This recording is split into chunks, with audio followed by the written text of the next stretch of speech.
तो भाइयों मैं आपके लिए लेके आया हूँ दुनिया की सबसे खतरनाक स्टोरी, जिसमें भूत भी है, चुड़ैल भी है और एंटरटेनमेंट कूट कूट के भरा है। मूवी देखने के बाद आप भी दीवारों से लिपट जाओगे, अपनी परछाई से भी डरोगे। मूवी को आपको छिप छिप के देखना पड़ेगा, इतने भूत हैं इसमें। इस मूवी में छोटी आनंदी है और बड़ी गंदी है, पर हमें तो मूवी देखनी है। स्टोरी शुरू होती है एक बड़े से समुद्र को दिखाते हुए, और समुद्र में आनंदी डूब रही है और उसे होश हॉस्पिटल में आता है और हमें पता चलता है कि इसका नाम नेहा है, जो कि रमेश की पत्नी है और किसी हादसे की वजह से वो मर रही थी। रमेश ने उसे बचाया और हॉस्पिटल में भर्ती करवा दिया। वो पूरी तरह से सब कुछ भूल चुकी थी। उसे यह याद था कि रमेश उसका पति है। जैसे ही वो हॉस्पिटल से बाहर आते हैं तो एक बच्चा नेहा को कहता है कि वो नहीं बचेगी। मुझे तो पहले से ही पता था कि इस पे किसी ने टूणा किया है, जाने दो, हमें क्या लेना इनसे। और दोनों समुद्र के बीचों बीच रहते हैं और यह किसी बुरी आत्मा का साया है। नेहा सब कुछ याद करने की कोशिश करती है और उसे कुछ याद नहीं आता। रात होते ही घर के सारे कांच टूट जाते हैं, जैसे किसी ने ईंट मारी हो। यह सब देख के रमेश डर जाता है, पर वो नेहा के सामने नहीं डरने की एक्टिंग करता है। और मेन प्रॉब्लम यह है कि इस घर में रोमांस करने की आवाजें आती रहती है और कोई नेहा के पास आकर चीख मार के भाग जाता है। नेहा समझ गई थी कि यह जगह भूतिया है। रमेश मानने को तैयार ही नहीं था कि यह जगह भूतिया है। एक दिन नेहा की दोस्त नेहा से मिलने आती है। उसकी आंख पर भी चोट के निशान थे और वो नेहा को रमेश के खिलाफ भड़काती है और कहती है कि रमेश तुमसे कुछ छुपा रहा है, यह घर भूतिया है। और यह सब सुन के रमेश और नेहा के बीच तकरार आ जाती है और जो लिफ्ट खराब थी वो अचानक से चलने लग जाती है। जैसे ही नेहा तय खाने में जाती है तो उसे पता चलता है कि इस घर में लड़की का भूत है। बोलने से पहले नेहा बेसमेंट में जाना चाहती थी। दरवाजे पर लॉक और पिलरों को बांध रखा था।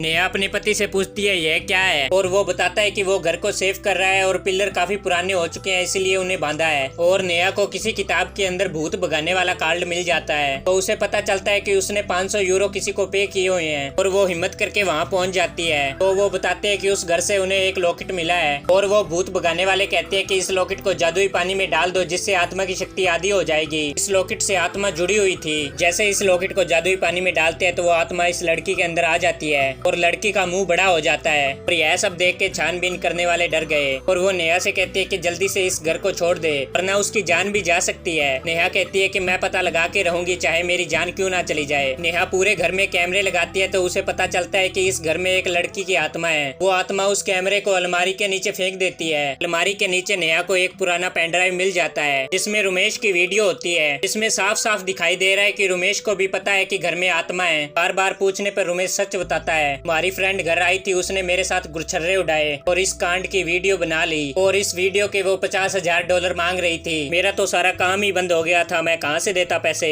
इसलिए उसको मैंने मार दिया। उसकी लाश हमारे नीचे वाले कमरे में है और वो तुम्हें बार बार मारने की कोशिश कर रही है। वो एक आदमी के पास जाते हैं जो सारी प्रॉब्लम बता सकता है, पर वो तो कोमा में। उसकी बेटी लिखकर बता सकती है कि नेहा के साथ यह सब क्या हो रहा है। जैसे ही नेहा कोमा वाले आदमी के हाथ पे हाथ रखती है तो वो कहता है भाग जाओ यहाँ से, वो मार डालेगा तुम्हें। इससे पता चलता है कि रमेश ने सारी बातें मुझसे झूठ बताई है। फिर रमेश और माया एक दूसरे से प्यार करने लग जाते हैं और बाद में पता चलता है कि वो उसकी माँ निकलती है और रमेश माया को गंदी गंदी गालियाँ निकालता है। रमेश अपने बाप को सारी बात सच बताना चाहता है, पर पीछे से माया आके रमेश के बाप के रोड डाल देती है और उसको मार देती है। रमेश गुस्से में आकर माया को धक्का देता है, जिससे वो कांच पे गिरती है और मर जाती है। माया की आत्मा रमेश का सारा सच नेहा को बता देना चाहती है। रमेश दोनों लाशों को बोट में ले जाकर जला देता है, पर माया कहाँ मानने वाली थी। वो जली हुई रमेश के पास आ जाती है और वो माया की लाश को पानी में बांध देता है और बाद में ठिकाने लगा देता है। माया का लॉकेट इस घर में रह जाता है, इसलिए उसकी आत्मा यहाँ रह गई। माया घर में काफी गदर मचाती है। माया अचानक से सबके सामने आ जाती है। नेहा माया का लॉकेट जादुई पानी में डाल देती है, जिससे माया की शक्ति आधी हो जाती है, जिससे लॉकेट जल जाता है। नेहा और रमेश बोट लेकर भाग जाते हैं। लॉकेट के जलने के कारण आत्मा उस घर से नहीं निकल पाती और सब कुछ नॉर्मल हो जाता है।